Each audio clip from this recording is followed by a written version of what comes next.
President Trump has several times refused to commit himself to a peaceful transfer of power after the election. If Vice President Biden is declared the winner and President Trump refuses to accept a peaceful transfer of power, what would be your role and responsibility as Vice President? What would you personally do? You have 2 minutes. Well, Susan, first and foremost, I think we're going to win this election.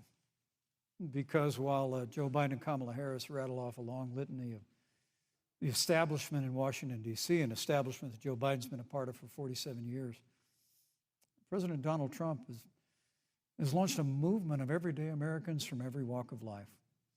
And I have every confidence that those same Americans that delivered that historic victory in 2016, they see this president's record where we rebuild our military, we revived our economy through tax cuts and rolling back regulation, fighting for fair trade, unleashing American energy.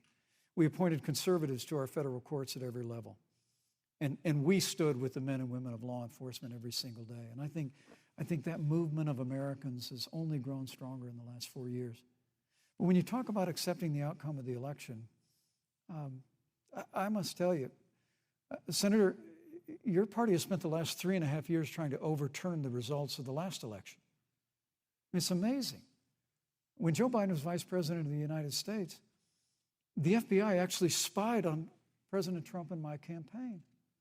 I mean, there were documents released this week that the CIA actually made a referral to the FBI documenting that those allegations were coming from the Hillary Clinton campaign. And of course, we've all seen the avalanche, what you put the country through for the better part of 3 years until it was found that there was no obstruction, no collusion, case closed.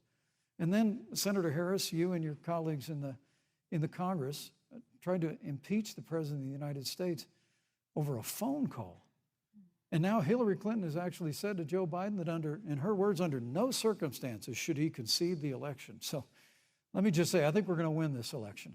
President Trump and I are fighting every day in courthouses to prevent Joe Biden and Kamala Harris from changing the rules and creating this universal mail-in voting that will create a massive opportunity for voter fraud. And we have a free and fair election. We know we're going to have confidence in it. And I believe in all my heart that President Donald Trump's going to be reelected for 4 more years.